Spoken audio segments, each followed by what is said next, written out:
tier options, even though they do have like Shadow Fiend Omni and, you know, Storm Spirit plus any pretty much support that PPD likes to run. But, you know, you always want to be flexible and open and see how C-Deck wants to approach the game.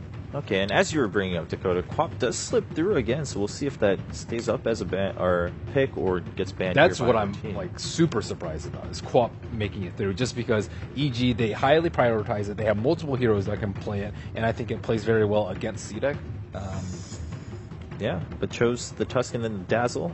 Personally, not too surprised that they prioritized the Dazzle in that first phase, but then the Quap slipping through still. It seems like a pretty defensive opener from EG. It's like two heroes that have a lot of defensive capabilities. Perhaps the approach from PPD here is no matter what I ban against this team and no matter what they pick, they will be playing aggressively from their safe lane. So if we get defensive supports, maybe he doesn't snowball. Okay. Perhaps that's the idea here. Tusk is, of course, a little bit of a hybrid. He can also be played aggressively. But a lot of the times, at least for example, when we've seen PPD play the Tusk, which he definitely won't this game because they have the Dazzle. But I like the fact that they don't go back to the PPT support Tusk. Again, the Frost Shards trick was cute, but it didn't win them the game, ultimately. Yeah. And it wasn't enough of an impact to justify running unless it's a very specific situation or if Aoi plays it.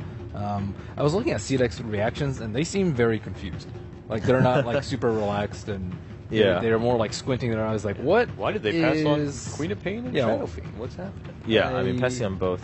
I definitely don't think this is the opener they expected from EG. There's a Quap for some mail if they want it now.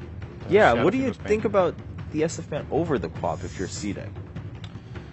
Radiant minus armor with weave.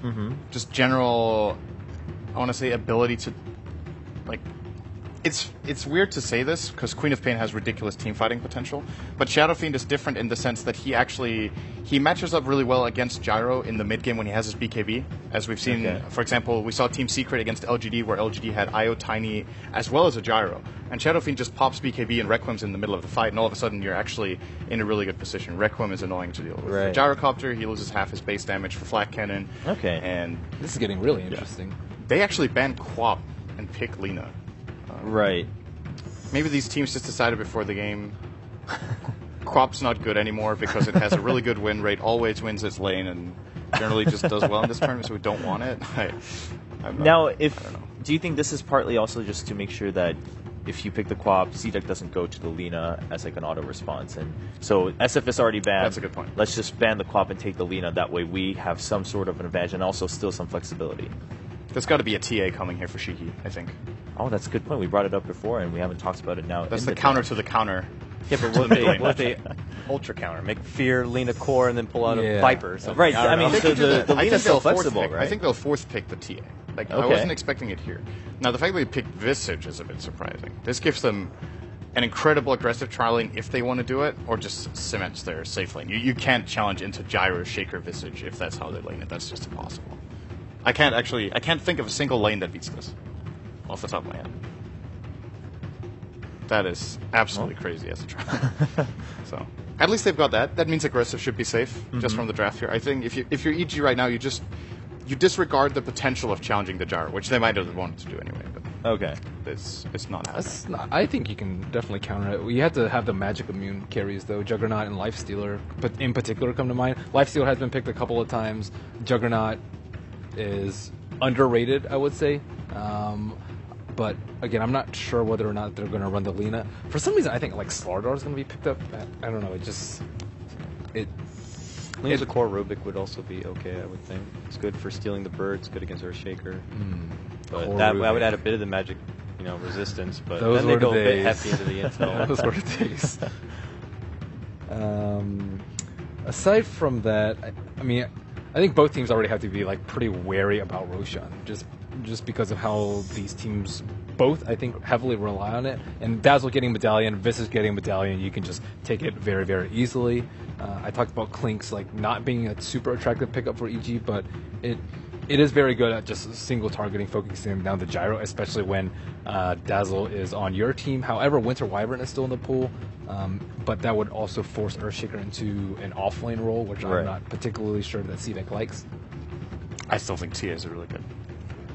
We also know Fear plays just a good Clinks in a bit of a different way. Not that Orchid pickup. He likes to go minus armor, Desolator, sometimes even a Medallion. Works out nicely with Dazzle, so we have that bit of synergy there. But it is pretty single target, while someone like Gyrocopter can havoc on over your whole team. Just hope they're not too dependent on trying to get solo pickoffs with this Clinks or anything in that mid period. Alternatively, they wait with their mid pickup and they get something like the Clock for offlane. If it's a support Shaker, which I do think it is. All right, that's Darkseer Okay. instead. They have really good teamfight combo now. Vacuum into Call down, Fissure, bird stuns if you're God tier. I like Clinks in this particular matchup just because he's super tanky. Like, if you look at CDEC Gaming's lineup, they don't actually have any ways to kill, like, a Death Pacted hero very easily. And, like, Gyro and Earthshaker and Visage, they have, like, a lot of set magic bursts, not anything percentage-based, and he's just a very good frontliner that can absorb so that Sumail does a lot of damage. I think generally that's how they like to run things. If it's not Fear or...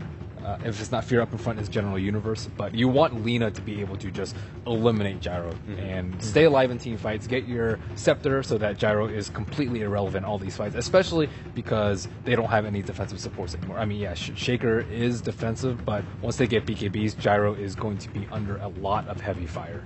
Yeah. Good ban. Yeah, the TA, as you were mentioning, I mean, at this point, EG not taking those chances and saying, all right, now we're going to take advantage of the mind game we kind of put on the board, shut that out. So what else has Shiki played that remains in the pool now? There's no Quap, which I guess Aggressive has played a lot. There's no Lina, no TA. Oh. Well, that's Wow. Okay, the secret strat. that's a curveball. Okay. Well, Tusk Techies. Our C-Deck ready. well, I mean, yeah, it is Tusteki's just in the very front and back. I do believe for EG, it's AUI who plays the techies, and I think, judging from how he usually plays as a player, first of all, that would put it as a farm priority Tusk. So it's a core for Universe, it's not a support possibility anymore, really. Mid-Lina. And AUI will probably focus a lot more on farming than you see from other teams. So it might be a little bit more of a defensive techies that aims more for the mid-game impact. Of course, they're going to use the Snowball Suicide, because why wouldn't you? Right. But probably going to see him maybe like there, stack the jungle, maybe use some mines there, get him his level 6 that way. And he tends to have like a different approach in general to playing supports than a lot of players do. A little more greedy as a player. Okay, well, the game is already kicking off here between EG versus CDEC. Game 1, EG needs to secure at least one map to ensure that they are at the top of Group B. Let's find out. All right, guys, welcome in to everybody tuning in on the live stream. We've got Evil Geniuses facing up against CDEC, probably the most hype match of the day. CDEC have been doing extraordinarily well in the group stage, probably blowing pretty much even the most fervent CDEC fanboys' wildest dreams out of the water with their performance so far. But they are facing one of their toughest opponents, Evil Geniuses, who have been a pretty standard top 3 prediction for most analysts. Yeah, EG is...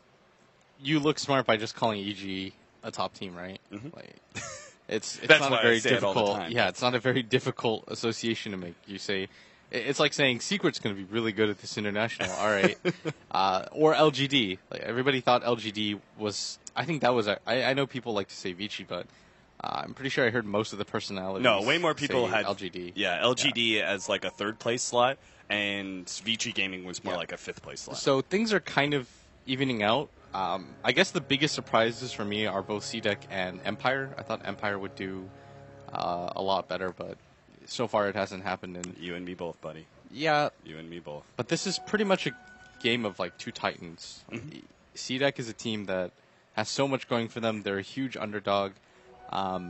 I mean, they're clearly proving they're not an underdog, actually. Yeah, anymore. Like, going into this tournament, they would have been, like, if this was the first match of theirs in the group stage, they would have been, like, the biggest underdog. But as we can see, CDEC, they're just hoping to be able to get, just a tie they'd be happy with against Evil Geniuses. EG really want to be able to take this clean 2-0. We've got a Sumail Lina facing up against Shiki's Bloodseeker in the middle lane. A bottom lane, we do have an aggro tri-lane of CDEC. So you've got Aggressive, Q, and Garter. They've already brought counterwards to the lane and managed to take away First blood mid. AUI's. Oh, the ticks, and there it is. Sumail, that last Dragon Slave, is able to pick up the kill.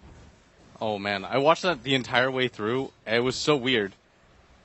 Sumail just kept right-clicking him, and then Shiki actually put Blood Rage on himself. He had 200 HP left, and then Sumail just right-clicked him to death. And that's the third time I've seen out of 4 games Sumail get a solo kill mid. That guy's just so easily, aggressive. That guy's just so aggressive. He just always finds the opening for that first blood before anyone else can. Yeah, the fact that he keeps getting solo kills mid is just, it baffles me. Like, they really need to respect him a lot more. He's really unique as a mid laner because he pretty much values right-clicking you over CSing. Like, a lot of people go for heavy last hits or denies, but Sumail just runs at you nonstop and establishes lane control and tempo in this way. Like, he might miss a few CS early as a trade-off, but he's perfectly content with just getting the right clicks off on you to establish lane control as fast as possible. Right. It's all well worth it if you manage to, I mean, obviously pick up first blood, but even just pushing the hero back and establishing the dominance from there is going to be able to get you that CS advantage by, like, the 4 or 5 minute mark. So Sumail is, as you can see, really utilizing that extra range of the Linas. The extra 70 range he has over most heroes. Putting pressure on the Bloodseeker. Meanwhile, this aggro trialing was kind of interesting from CDEC to start things off. They placed a very early counter ward that managed to take away AUI's triple mine stack that he had on the right side of the lane. But now, everyone seems to be kind of flip-flopping. Universe came down to bottom lane, making it a Tusk Techies lane. But now we've got XZ, our Darkseer, as going to be soloing things up. Seems like they just want to keep pressure on Fear as much as possible and leave the Darkseer against the Tusk Techies, which makes a lot of sense. Yeah, this lane setup is actually really advantageous to CDEC. Because oh as no, long the as... courier! It's going to get picked off. No that was way. just a hatchet. So no regen was actually coming in. That's really weird. I mean, the hatchet, he still would have been very low on HP. If Sumail actually managed to land like a Light Strike array and then Dragon Slave, if Shiki came forward, even just harass him with Dragon Slave. Like, Shiki, unless he can somehow get those